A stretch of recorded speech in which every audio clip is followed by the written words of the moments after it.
Welcome to our channel. Today we how to activate Barclaycard Arrival Plus Rewards Card easy tutorial step by step. To activate your Barclaycard Arrival Plus Rewards Card, begin by locating the activation sticker on the front of the card.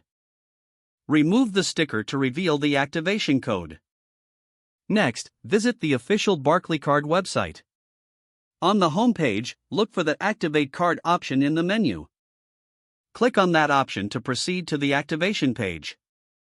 You will be prompted to enter your card number. Carefully input your 16-digit card number as it appears on your card. Next, enter the expiration date of your card. Then, provide the 3-digit security code located on the back of the card. You may also be asked to enter personal information, such as your social security number or date of birth, for verification purposes.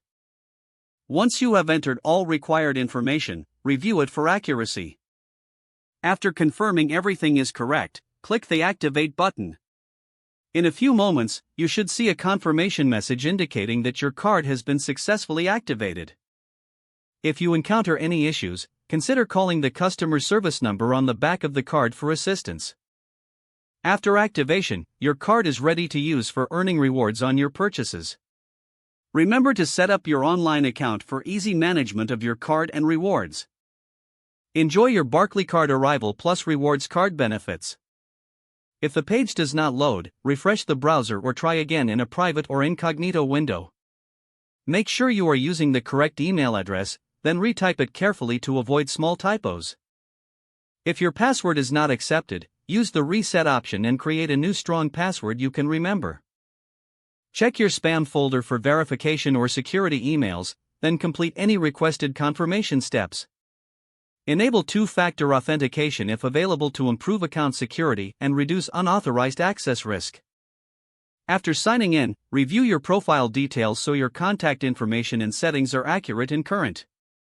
If you see an error message, note it down and try again after restarting your device and internet connection.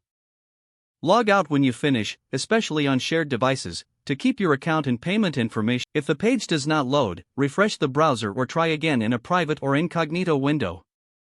Make sure you are using the correct email address, then retype it carefully to avoid small typos. If your password is not accepted, use the reset option and create a new strong password you can remember. Don't forget to like this video and subscribe to our channel for more step-by-step tech guides.